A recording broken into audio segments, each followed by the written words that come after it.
Alors, à tous les amis, John Image is the King. J'ai confirmé, j'ai vécu ça. C'est impeccable, c'est incroyable, mais je ne savais pas. C'est un privilège de connaître John Image et d'avoir les images avec John Image. Je suis très honorée. Bravo, John Image. Non, John Image, number one. Yebani, oya boya sali mokili na ye. Papa na nzamba pambolo na image. Apambolo vala musala na yo po. Ozo sala ngo vraiment. John Image 001, number one.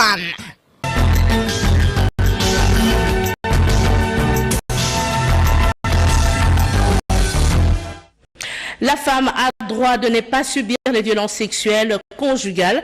Eh bien, la femme a droit de voter, d'être élue et d'occuper des postes décisifs. Aujourd'hui, 8 mars, la femme célèbre les droits acquis. L'actualité, c'est aussi cette course au pouvoir des ministres en fonction, n'est-ce pas, Jean-Pierre Ndolo Demas? Bonjour Érudis, bonjour à tous. Demeurer au pouvoir en usant tous les moyens possibles, eh bien c'est la détermination de certains membres du gouvernement aujourd'hui au pouvoir qui n'entendent sous aucun prétexte céder leur fauteuil. On en parle tout à l'heure dans la revue de presse. Mesdames, Messieurs, bonjour, bienvenue à cette édition d'information. Le chef de l'État, Félix-Antoine Tshisekedi Tshilombo, s'est rendu hier à l'hôpital général de Kinkole dans la commune de Lantsele où sont conservés les vaccins anti-Covid. C'est dans le but de s'assurer des conditions de stockage de ce produit arrivé à Kinshasa le 2 mars dernier et de lutter contre la pandémie de Covid-19. Reportage. Arrivé à Kinshasa le 2 mars dernier, le 1 700 000 doses de vaccins contre la Covid-19 sont conservées à l'hôpital général de référence de Kinkole. Pour s'assurer des conditions de conservation de ces vaccins, le président de la République, Félix-Antoine Tshisekedi Tshilombo, a effectué une visite des lieux. Accueilli par le ministre sortant de la Santé publique et de la directrice du programme élargi de vaccination, Félix-Antoine Tshisekedi a visité cet entrepôt moderne pour le stockage de vaccins et autres produits de santé construit et inauguré l'an dernier par le gouvernement de la République avec ses partenaires. D'une capacité de 12 à 13 chambres froides et à espace ouvert, cet entrepôt, l'un des plus grands d'Afrique centrale, permet de conserver dans des normes.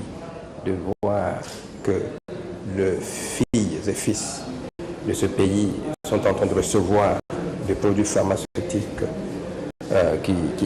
qui peuvent soigner d'une manière efficace le Congolais. Le chef de l'État voudrait se rendre compte de la manière dont nous conservons ce vaccin pour que les Congolaises et les Congolais puissent bénéficier de vaccins qui ne sont pas périmés, mais qui sont qui peuvent agir efficacement.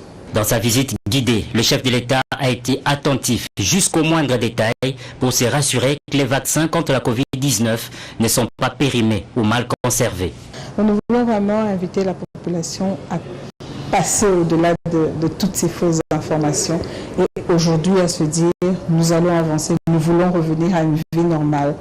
Nous voulons reprendre notre commerce, nous voulons reprendre nos activités normales et relancer l'économie en se faisant vacciner. Donc c'est vraiment un appel à ce que tous nous puissions changer de langage par rapport à la vaccination et que nous puissions adhérer à cette initiative que le président de la République vient lui-même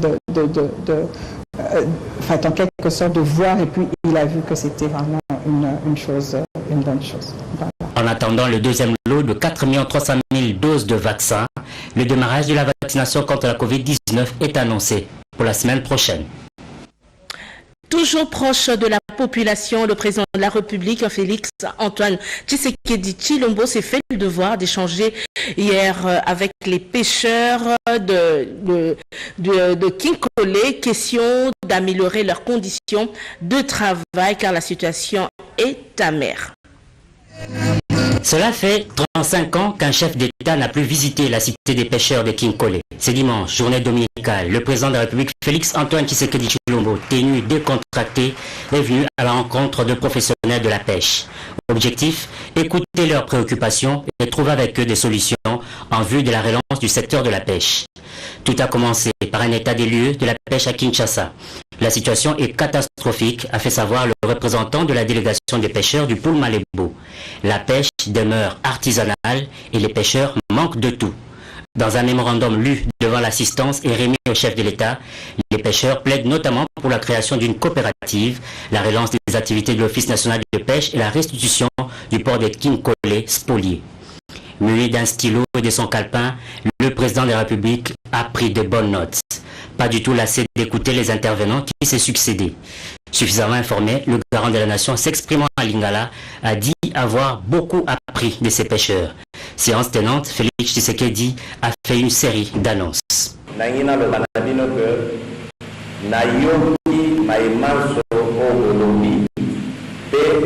Désormais, aussi lisa moko na moko ya la problème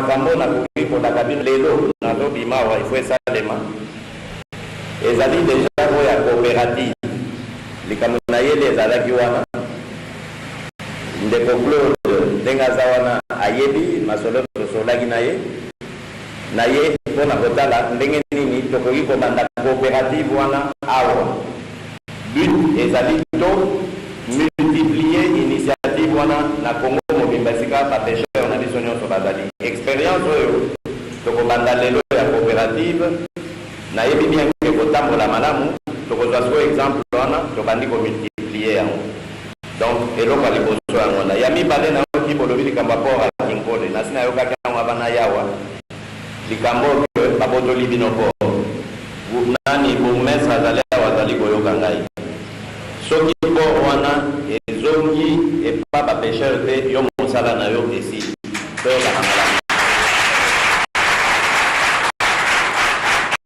port wana ifo boyokana bosala makambo bosalaka mpo botola bango port wana bosala siko le contraire bozongisela bango port wana soki na repete lisusu soki port wana ezongi epa bapêcheur te yo mosalano abo bia oyo ya misato naza kopromettre bino ezali likambo oyo ya office national ya pêche. Comme annoncé, le chef de l'État a pris la direction du port de Kinkole à quelques encablures. La route délabrée n'a pas ralenti l'élan du président de la République qui tenait de voir des visu la spoliation du port de Kinkole. La foule amassée tout au long de la route lui a réservé un accueil délirant.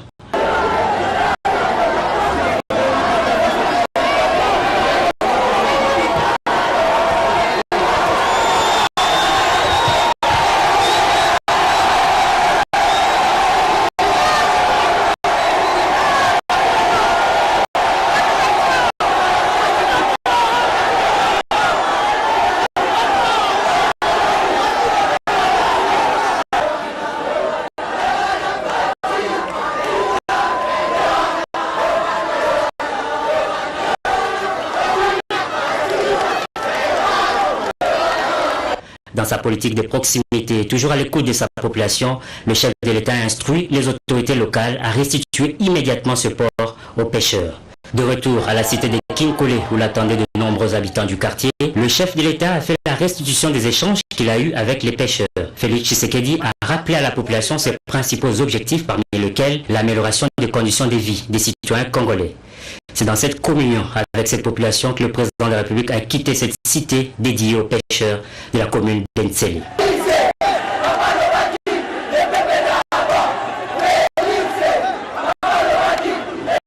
C'est C'est dans un contexte de crise sanitaire que l'humanité célèbre ce lundi 8 mars la journée de droit de la femme, placée sous le thème leadership féminin pour un futur égalitaire dans le monde de la Covid-19.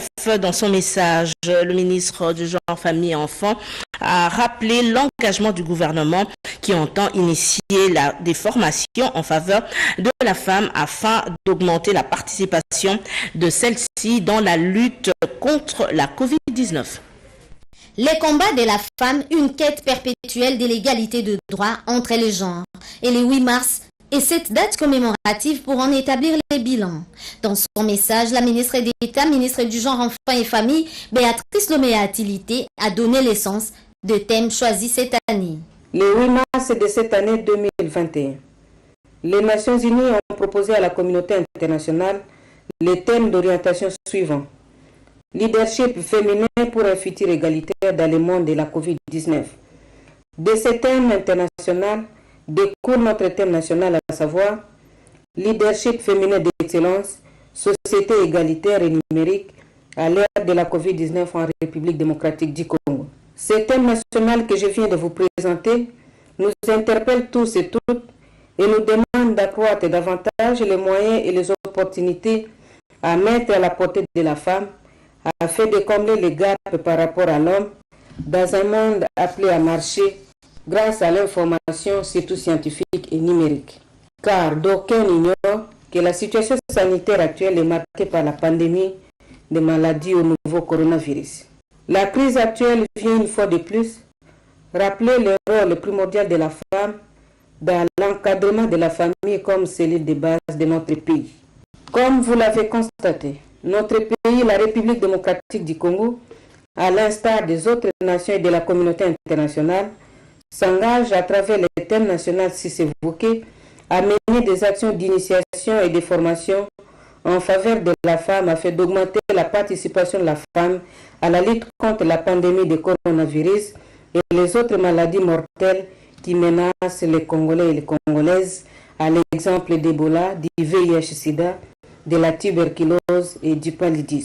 Ainsi, je lance un appel à toutes les femmes, mais aussi à tous les hommes de notre pays, à s'impliquer massivement dans la célébration de ces 8 mars exceptionnels, car marqués par la présence d'un ennemi commun, pour fédérer nos forces et marquer notre solidarité avec les personnes les plus fragiles.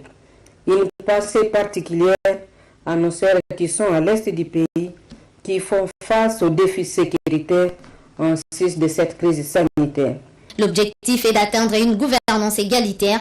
La République démocratique du Congo s'engage dans les contextes actuels, tenant compte des thématiques, à mener des actions pour une amélioration des conditions sanitaires pendant la Covid-19 et les femmes en première ligne. En marge donc de la célébration de la journée internationale des droits de la femme, nous apprenons que l'ambassade des États-Unis ici à Kinshasa a organisé une formation sur le leadership féminin. À la veille de la célébration de la journée internationale de la femme, des milliers de femmes conducteurs viennent d'être formées gratuitement sur le leadership grâce au fonds Alumni Fund de l'ambassade des États-Unis. L'objectif est non seulement de réduire les inégalités dont sont victimes les femmes, mais également créer plus de femmes entrepreneurs dans le but d'offrir des emplois à la population congolaise et de leur prise en charge destinée à la vente. Et lorsque ces femmes cultivaient leurs produits, les acheminer à Kinshasa, le prix devenait tellement très cher qu'il fallait créer en fait un moyen de transport, de logistique qui va permettre en fait l'approvisionnement en chaîne de valeur. Et c'est cela en fait l'idée de UBIS Delivery. Accompagner les femmes agricultrices, fermières, même les femmes entrepreneurs qui possèdent des magasins ou des shops, de les aider à acheminer leurs produits du point A au point B à un meilleur coût. Pourquoi meilleur coût? Parce que nos tricycles sont des tricycles électriques montés sur place ici, dans le but de pouvoir permettre déjà un transport de qualité et aussi zéro émission, et d'aider notre population à pouvoir participer d'une manière ou d'une autre à l'économie de notre pays, mais à moindre coût, parce que la RDC est un pays très riche. Le sol et le sous-sol de la RDC sont bénis et on est dans un pays où on a 9 mois de pluie, nos mamans cultivent énormément. Malheureusement, nous n'avons pas toujours des produits frais dans nos assiettes. Pourquoi? Par manque de transport entre les zones rurales et l'urbaine. Ces agents, dont les femmes sont bénéficiaires, feront l'objet de moyens de transport des maraîchères.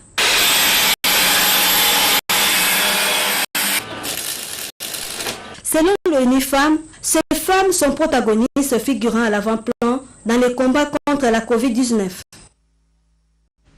Retenez également que cette année, le département américain a attribué le prix Femmes de courage à Julienne Lusenge, cofondatrice de l'association Solidarité des femmes pour la paix et le développement intégral et directrice exécutive du Fonds pour les femmes congolaises. Elle lutte depuis 1978 contre les violences basées sur le genre et pour la promotion des droits des femmes et des filles en situation, dans les situations des conflits. Pour son combat, elle a touché la vie des millions de femmes congolaises, attirant donc l'attention de la communauté internationale pour qu'elle reconnaisse et agisse sur l'ampleur des violences sexuelles qui bouleversent les communautés en République démocratique du Congo.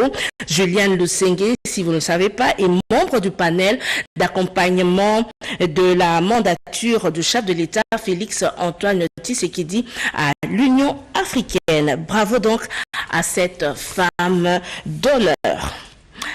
Toujours dans le cadre de la célébration de cette journée liée aux droits de la femme, des dépistages sont organisés dans les différents centres hospitaliers. Pas vers une vie de qualité, en ce mois de mars, mois de la magnificence de la femme, cette dernière est appelée à être en bonne santé pour renforcer la société. C'est ce qui explique cette journée de réflexion à HJ Hospital pour rappeler que 40% des cancers sont évitables grâce à la prévention et grâce au dépistage précoce, de nombreux autres peuvent être soignés. Renforcer la lutte contre les cancers est une priorité nationale et l'un des enjeux majeurs du plan égalité femmes-hommes. C'est ce qui justifie l'importance du check-up gynécologique à partir du 8 mars jusqu'au 31 mars 2021 à HJ Hospitals qui s'est résolu d'accompagner les femmes pendant ces mois de mars, mois dédié aux droits de la femme. Le contenu des examens, c'est tout un paquet de l'examen physique aux consultations ophtalmologiques, gynécologiques, dentaires, dermatologiques et orales. C'est une opportunité que HJ Hospital donne à toutes les femmes de pouvoir se faire dépister compte tenu des maladies qui tuent la femme. Vous savez, il y a les cancers,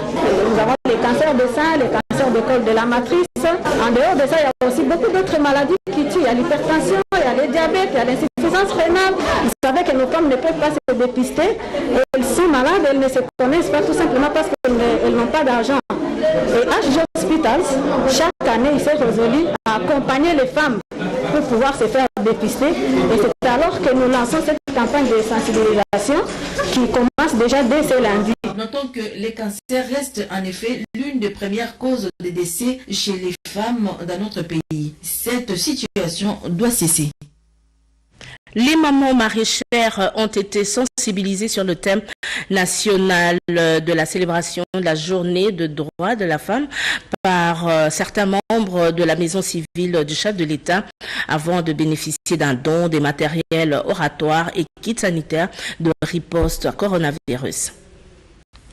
Positivement les différents aspects liés au processus de l'autonomisation des femmes et filles maraîchères, exerçant leurs activités agricoles dans la vallée de Maïmbi, située dans la commune urbano-rurale de Selembaou, à quelques encablures de la célèbre place Massangambila, gage de la cristallisation d'un leadership féminin d'excellence auprès de cette frange de forces vie socio-féminine congolaise. Telle est l'une des voies rationnelles de concrétiser les acquis d'une société égalitaire à l'ère de la Covid-19.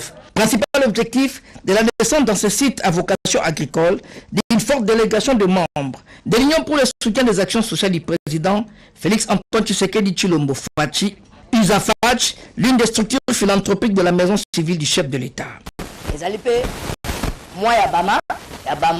Ce mois de mars 2021 est une belle opportunité pour nous d'honorer la femme congolaise dans toutes ses dimensions. quel que soit son milieu et ses activités déployées.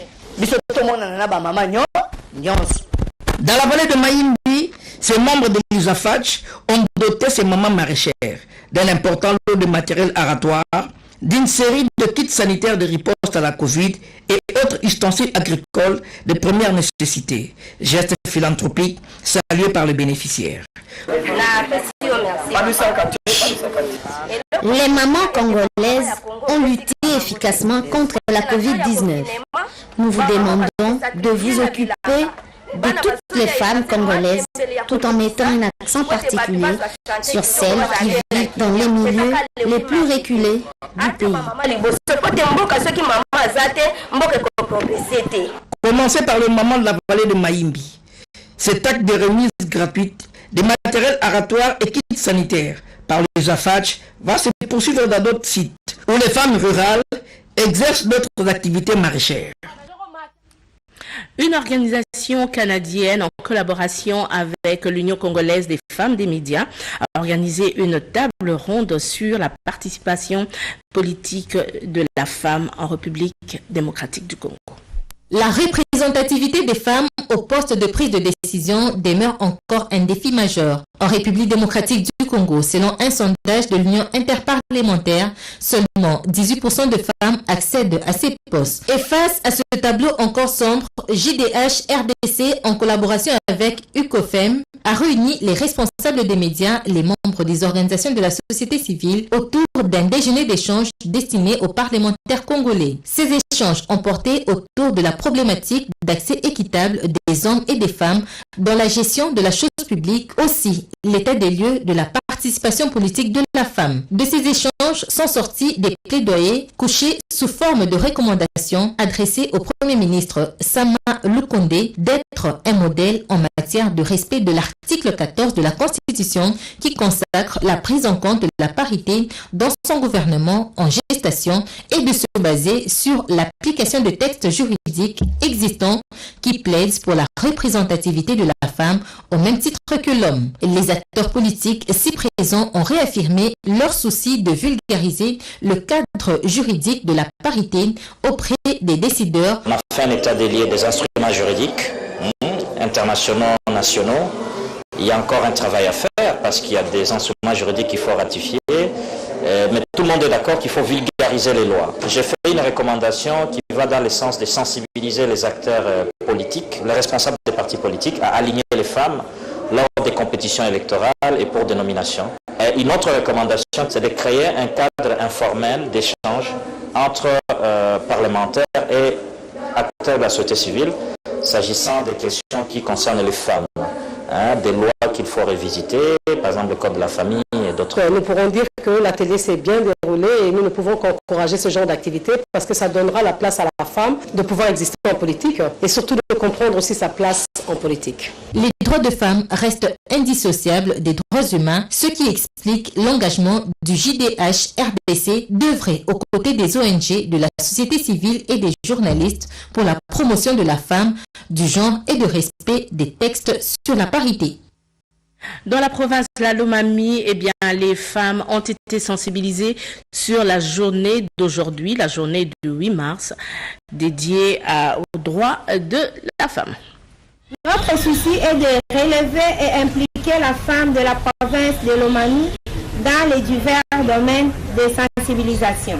Ainsi, me référant au message officiel du lancement des activités du mois de mars, en lien avec la commémoration de la journée mondiale de la femme du 1er mars 2021, Madame la ministre nationale Béatrice Lomea informe toutes les femmes qu'il n'y aura pas d'épargne officielle. Et nous demandons à la femme lomanienne, chacune de rester dans sa structure pour la circonstance, tout en respectant les mesures barrières. C'est ainsi. Le thème provincial de cette année est basé sur la sensibilisation de la femme sur la COVID-19 et le changement de comportement dans son foyer. Si la femme se met à sensibiliser sur la COVID, en commençant par son foyer, son environnement, sa famille, alors nous maintiendrons 0 cas de COVID-19 dans notre province de Lomami. Chères dames, la COVID-19 demeure une maladie redoutable. Elle tue sans pitié ou distinction des races, sexe ni poste occupé.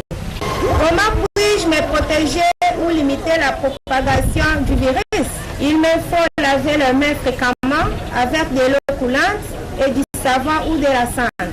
Couvrir la bouche et les nez avec un tissu jetable lorsque je tousse ou j'éternue. Ou bien rester à la maison si je ne me sens pas bien. Éviter le coronavirus lors d'un déplacement et nous devons porter les masques pour nous protéger.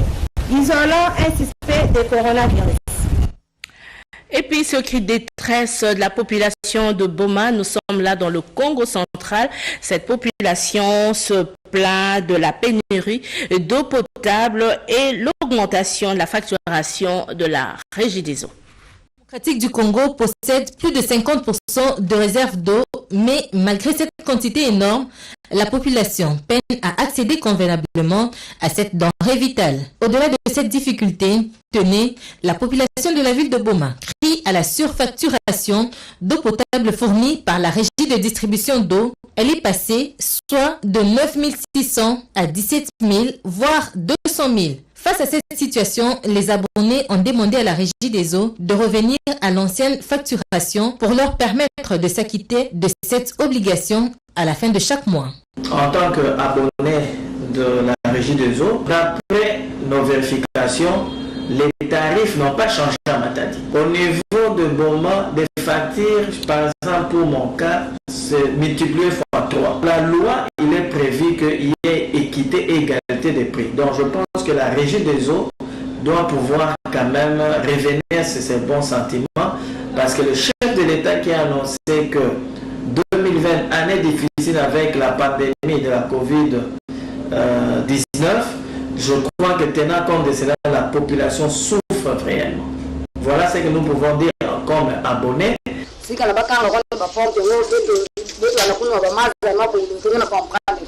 Parce que c'est trop cher.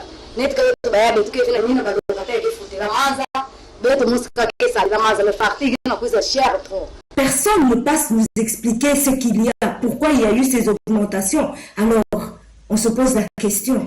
Et il y a même des coins où ils n'ont pas d'eau, mais les factures sont en train de grimper. Contacté à ce sujet, le député national ressortissant du Congo central, élu de Boma, a promis de contacter les autorités compétentes pour remédier à la dite situation. Moi-même, en tant qu'abonné, j'étais déjà au courant de cette surfacturation, que selon les informations à notre possession, cette nouvelle tarification est venue du ministre des Hydrauliques et Électricité. Donc, aussitôt qu'on va mettre en place le nouveau gouvernement, j'irai discuter avec le nouveau ministre des Hydrauliques et Électricité, parce qu'ils doivent tenir aussi compte de la vie sociale de la population. Il est temps que la Régie des eaux, si cela s'avère vrai, que cette décision des autorités nationales, provinciales ou locales initie des campagnes d'information à travers des supports médiatiques pour exploiter les raisons, les causes de cette augmentation. Place à la revue de presse avec Jean-Pierre Ndolo Dimazou. Bonjour Jean-Pierre. Bonjour Érudis, bonjour à tous. Profession ministre éditorial de Econews. Le changement de l'homme politique congolais pour se mettre résolument au service de la communauté, affirme Econews, n'est pas pour demain, malgré l'appel du chef de l'État de fédérer toutes les énergies autour de l'union sacrée de la nation. Il y a des tares qui semblent être indéboulonnables dans les mœurs politiques congolaises. Le principe est bien simple, tout pour moi, rien pour les autres. Une fois de plus, la mise en place du prochain gouvernement a révélé ce qu'il y a de pire dans l'homme politique congolais. Il s'agit de l'égoïsme qui le rattrape et l'oblige à ramener tout sur lui. La promesse de la formation du gouvernement Samalou Kondé en a une fois de plus donné la preuve. On a vu, note le journal, des gens qui font la publicité pour avoir droit à un poste au gouvernement du jamais vu. D'autres sont carrément passés par des menaces promettant de tout remettre en cause si jamais ils ne se retrouvaient dans le prochain gouvernement. On sait désormais qu'il y a ceux de nos acteurs qui n'ont pour profession qu'être ministre. Pour eux, constate le confrère, tout peut s'écrouler et le pays peut s'arrêter pourvu qu'il soit ministre et membre du gouvernement. Gouvernement Samalou Kondé écarté, Steve Mbikaï toujours pleurnichard au risque de piquer une crise d'AVC. Oui, tel scoop rdc.net. Oui, érudit, tel un diable agité dans un bénitier, écrit scoop rdc.net. Le président du parti travailliste et ministre du gouvernement sortant, Ilou Kamba, se bat et ne jure que pour sa présence au nouveau gouvernement Samalou Kondé en voie de formation.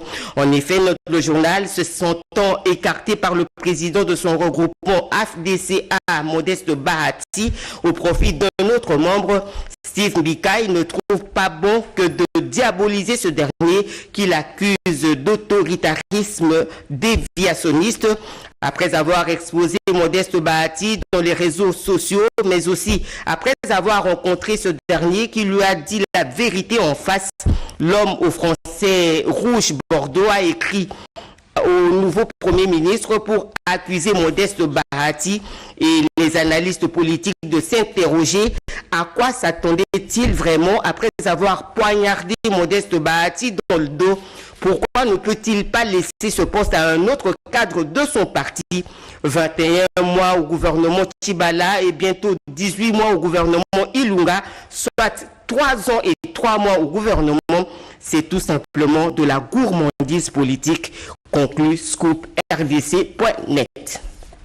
Kisangani, la fondation Blanchard Lumaniza se range derrière les femmes boyomaises durant ce mois de mars, selon orientalinfo.com. Plusieurs activités sont prévues par la Fondation Blanchard Lumaniza à travers la ville de Kisangani. Selon orientalinfo.com, les mamans Anamongo de la commune de Mangobo avaient inauguré cette initiative salvatrice depuis le 4 mars 2021.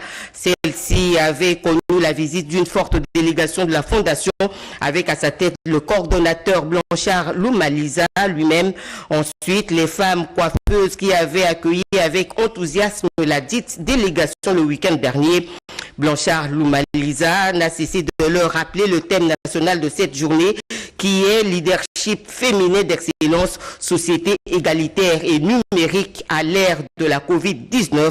Pour le coordonnateur, ce thème est très significatif, d'autant plus qu'il rappelle à la femme de la RDC en général et celle de Kisangani en particulier qu'elle est capable d'assurer le leadership. Il y a moyen d'incarner l'excellence et d'avoir l'égalité des chances et responsabilités autant que l'homme dans la société, même à cette période de pandémie de Covid-19. Société Grand Kassai Fondation Claude Bakenge Kadima, Lucé en mission de bons offices dans le Grand Katanga. Article du journal au cœur de la société.com. Le vice-président du Grand Kassai Fondation poursuit sa mission de contact et de bons offices auprès des organisations socio-culturelles katangaises pour vouloir vivre ensemble dans une paix durable dans le Haut-Katanga entre les deux communautés, à savoir les communautés katangaises et kassaïennes. En croire au cœur de la société.com, Claude Bakenge Katimaloussé a été reçu en audience privée le mercredi 3 mars dernier par le président du comité national de Luanzolua Mikuba, l'honorable Max Pandé Kisimba, pour passer en revue la situation qui semble être trop tendue entre les deux communautés dans la province du Haut-Katanga. Le président de Luanzolua Mikuba a promis d'œuvrer en étroite collaboration avec le Grand Kassai Fondation et mettre ensemble des stratégies pour cimenter la paix, l'harmonie et la confiance entre les deux communautés. Claude Bakenge Kadimaloussé rentre avec le sentiment du devoir accompli, constate le journal. Jean-Pierre Ndelodemazou, un mot pour la femme.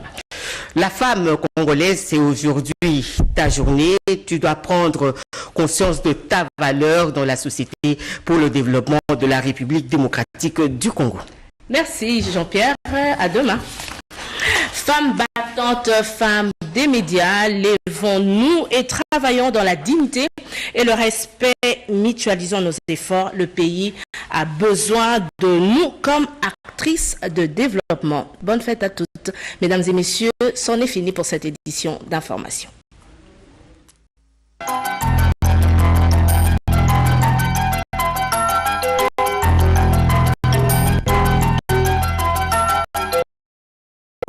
Alors, à tous les amis, John Image is the King. J'ai confirmé, j'ai vécu ça. C'est impeccable, c'est incroyable, mais je ne savais pas.